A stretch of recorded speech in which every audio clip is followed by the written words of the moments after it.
nosotros ahora vamos a jugar, David. Sí, nos vamos a poner jugones y Vanessa, hoy puede que alguno se sienta algo mayor o empiece a ahorrar dinero, porque os vamos a hablar de algo que está teniendo un gran auge, que son las máquinas recreativas. No sé si recordarás, Vanessa, que antes había unos sitios que se llamaban Salón Recreativo, sí, en el que había muchas máquinas recreativas. Y eso que soy joven, ¿eh? ¿Y fuiste a jugar a ellas? Sí, claro. ¿Sí? ¿Recuerdas alguno de los juegos? Sí, había uno que era de... había un indio y un vaquero, y entrabas en la sala Far West, y luego, bueno, pues el Comecocos, ¿no? Estaba todo, todos esos, y de...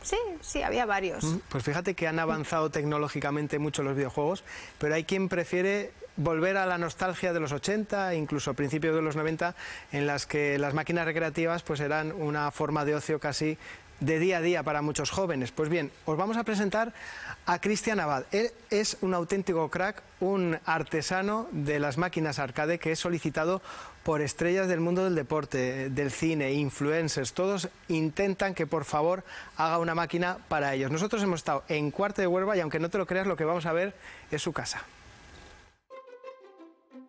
En los años 80 y 90, un espacio habitual de ocio para los jóvenes eran los salones recreativos. Muchos de aquellos jugadores soñaban con tener una de esas recreativas en casa. Es el caso de Cristian Abad, un artista apasionado que desde hace 20 años se dedica al arte de los arcades customizados. Por mera curiosidad, ganas de tener una máquina arcade, un sueño imposible en los 90, pues me creó un primer mando que se conectaba a una consola Super Nintendo de la época. Y a raíz de ahí empezó mi curiosidad, ¿no? por intentar poder primero tener una máquina en mi casa y luego ya pues ir avanzando, ir evolucionando con la electrónica. Siempre me encanta la creatividad, ¿no? El crear.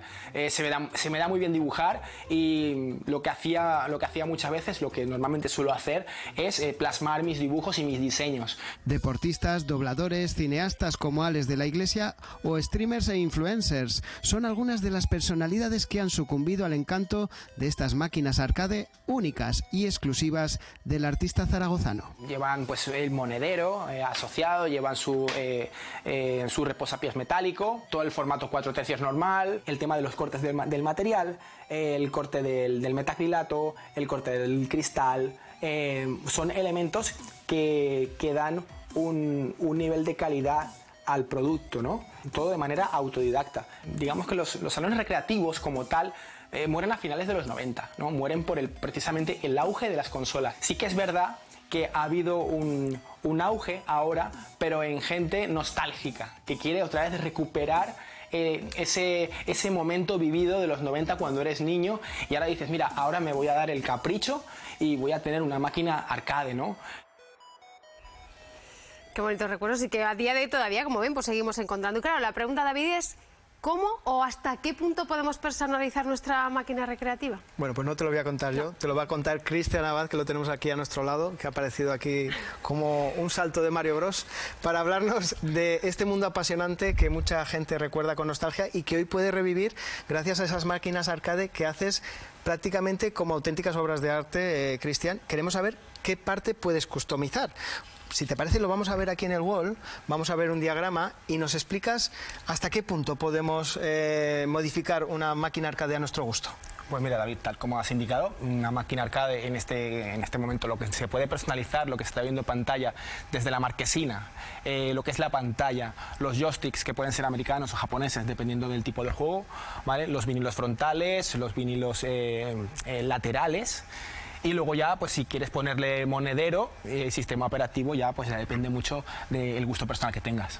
Hablaremos porque han variado mucho las máquinas de cómo eran entonces, en los 80 y principios de los 90, en los que había tan solo un juego por máquina recreativa. Ahora a lo mejor hay miles de juegos dentro de una máquina recreativa, lo cual nos da pie a revivir con nostalgia pues esos juegos que nos hicieron disfrutar tantas horas. Lo que vamos a hacer, si os parece, Cristian y Vanessa, es volver a la calle y vamos a ver si la gente recuerda alguno de esos juegos y si también visitaba como Vanessa los salones recreativos. Street Fighter, el que más recuerdo. Sí he jugado algunos, pero pues lo tipo que hay una lista de dices, voy a probar este, nombres no me acuerdo de ninguno. Creo que hubo un bajón, pero últimamente he visto sitios que compran máquinas y empieza la gente a jugar y yo creo que sí. He sido de Nintendo. ¿Y qué te gusta de Nintendo?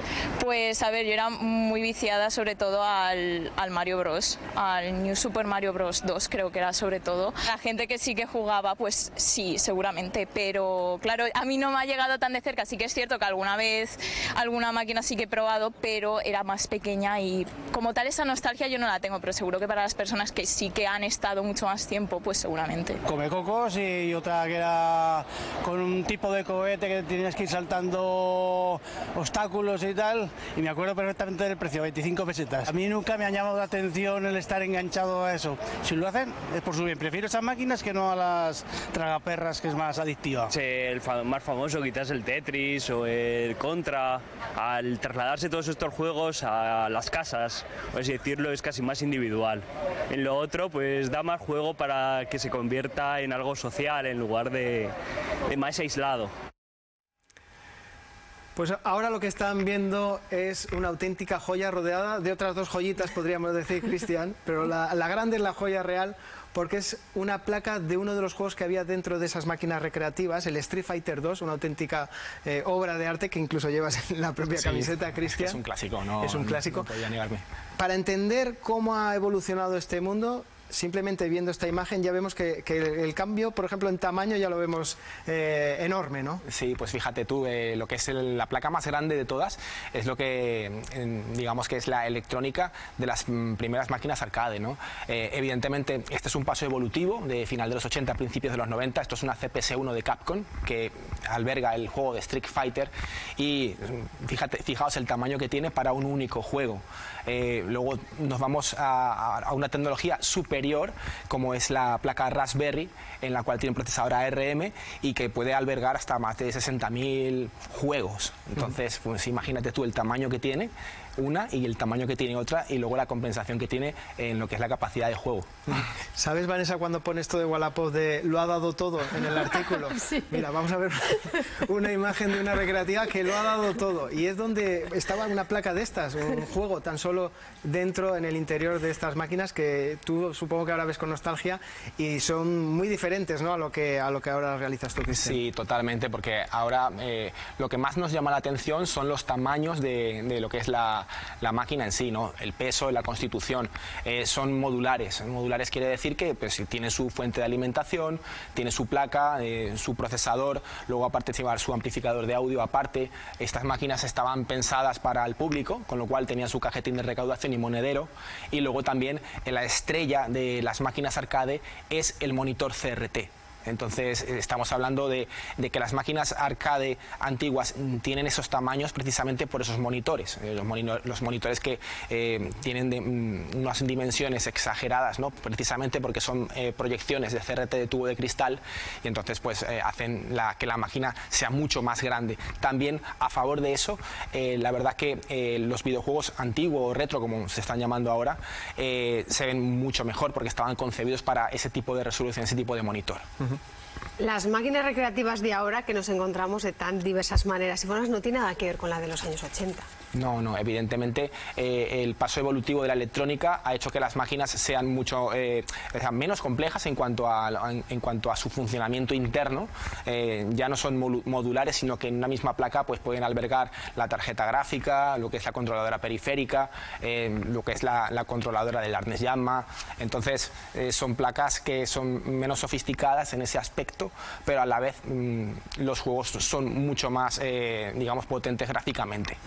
Cristian, vamos a ver si te parece en un vídeo, por ejemplo, de la película Regreso al Futuro, de la cual yo soy muy fan y supongo que alguno también que te la pidió para que la hicieras de esta manera. Sí. Háblanos de ese proceso, ¿cómo empieza, cómo vas creando esas máquinas? Bueno, como bien dices, el proceso comienza con la realización artística. La realización artística de la máquina pues conlleva muchos detalles y aspectos como los que estáis viendo en pantalla, ¿no? Evidentemente cualquier fan de la película de Regreso al Futuro sabe que tiene que haber una serie de elementos clave, ¿no? Como el condensador de flujo o el panel temporal, ¿no? o el hoverboard. Todo esto intentó plasmarlo en el diseño y luego ya lo llevó a cabo, ¿no? en el siguiente nivel, ¿no? Entonces es cuando empiezas a matizar todos los cortes de las máquinas, a hacer los metacrilatos, la electrónica añadida, esos pequeños detalles, ¿no? Como la iluminación dinámica que lleva, y bueno, al final pues quedan trabajos tan espectaculares como el que estáis viendo en pantalla. A mí ¿cuánto tiempo te lleva hacer eso? Pues mira, te voy a ser sincero, al principio mucho, porque llevo ya más de 25 años, 30 concretamente, haciendo este tipo de trabajos, primero restaurando y ahora pues haciendo esta fusión que hago con los modelos. Si te parece, vamos a ver más trabajos tuyos. También hay que decir que el tema de las redes sociales te ha abierto puertas a gente pues que a lo mejor no tendrías acceso de otra manera, ¿no? Deportistas, cineastas como Alex de la Iglesia, ¿no? Que te ha pedido varias máquinas. Sí, la verdad que el auge, ¿no? de las redes sociales, sobre todo en Instagram y en TikTok, me ha llevado a conocer a gente muy importante, ¿no? De todo el ámbito del cine, del deporte, de la música, y la verdad que para mí es un regalo, ¿no? Porque, como bien digo, esto es un hobby para mí. Yo trabajo en una empresa de telecomunicaciones y bueno, siempre que puedo escapar de la rutina diaria, pues me veo inmerso en este mundo de arcade, ¿no? De los 80 y es solamente el regalo de conocer a toda esta gente, ya para mí ya con creces me compensa. Bueno, pues las máquinas arcade que han vuelto para quedarse, Vanessa. Cristian es un hobby y hace determinadas máquinas, pero no es una factoría, podríamos decir, es una cosa artesanal. Hemos querido también conocer otro mundo que también está en auge y es el de los pinballs. Y de hecho, aquí en Zaragoza hay una persona que es campeón de España, creo que tricampeón, si no me equivoco. Cristian, tú también lo conoces. Sí.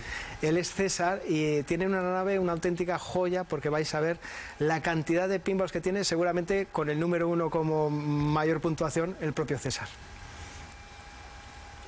La visión viene de cuando era pequeño, entonces todo esto lo llevaba en mi cabeza, y cuando ya me cambié a una casa más grande en el 2012, pues dije, aquí hay mucho espacio.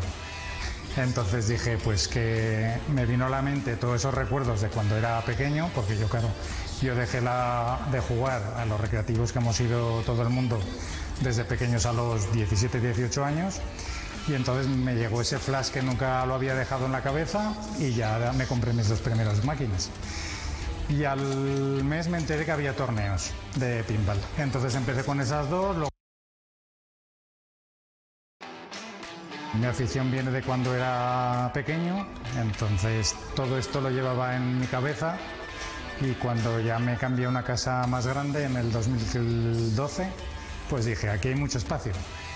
Entonces dije, pues que me vino a la mente todos esos recuerdos de cuando era pequeño, porque yo dejé de jugar a los recreativos que hemos ido todo el mundo desde pequeños a los 17, 18 años, y entonces me llegó ese flash que nunca lo había dejado en la cabeza y ya me compré mis 2 primeras máquinas.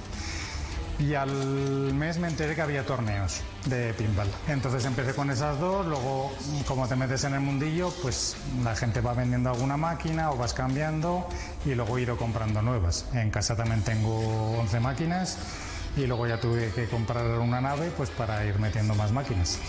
En total aproximadamente de máquinas tendré, tampoco lo sé exacto, pero bueno, sobre 50, 60 máquinas. Ha habido 8 torneos de campeonato de España y yo he ganado 4. El pinball tiene una parte fundamental de nostalgia, porque claro, y como os he dicho antes, yo lo he vivido desde que era niño, entonces lo quieres, o sea, esos recuerdos que tienes de niño dices, yo los quiero recordar, ¿no? Esos instantes de la juventud. El mantenimiento de estas máquinas depende de cada modelo, ¿vale? Tema de repuestos, hay una amplia variedad por todo el mundo. O sea, hay páginas en España y sobre todo Estados Unidos es la que más variedad tiene. Hay que recordar que España fue el segundo fabricante del mundo de pinballs en los años 70 y 80. Y ahora, claro, principalmente es Estados Unidos, que es prácticamente el único fabricante. El pinball te aporta compañerismo, ganas de aprender, compartir con gente como tú esta afición, y un reto mío pues sería ganar el campeonato del mundo, que es muy difícil porque claro, van los 80 mejores del mundo. Entonces, a ver, un reto realista pues sería a lo mejor quedarme entre los 20 primeros, pero una vez allí todo puede pasar. Pues lo de picarse para ver quién consigue la máxima puntuación también estaba en el tema de los pinballs. 4 veces campeón de España. Cristian, hay que decir también que los propios videojuegos, cuando van a salir al mercado, e incluso muchos comercios, te solicitan para hacer una máquina arcade. Es el caso de un juego español, Blasphemous 2. Sí, correcto. El estudio de Game Kitchen, estudio sevillano, que desarrolló Blasphemous, se puso en contacto conmigo para hacer un proyecto muy chulo, un proyecto muy solidario para durante la entrega de los Game Awards en Sevilla. La verdad que fue muy gratificante hacer un proyecto basado en uno de los videojuegos estrella de este estudio y luego pues poder donarlo a la Fundación Juegaterapia. Cristian, bueno, llegado este momento, si yo quiero una máquina arcade para mí en mi casa, bueno, en la que de la temática que yo elija, por ejemplo, Jurassic Park, que me apasiona mucho, ¿qué presupuesto económico hay? Pues mira, una máquina arcade como la de Jurassic Park, que son de las que denomino yo del tipo básico, porque no tiene mucha complejidad, pues estaría en torno a los 800 euros. Bueno, es una opción. ¿Tú, temática? Yo, cualquiera de las que he visto, las que me las llevo a casa, porque me gustan todas. Cristian, hay que decir que esas máquinas que estaban en tu casa no son tuyas, que son encargos, pero las habías preparado para enseñárnoslas. Sí. Muchísimas gracias por estar aquí, por descubrirnos este mundo tan apasionante de las máquinas arcade que cada vez atrae a más gente. Muchísimas gracias a los dos. Muchísimas gracias a vosotros.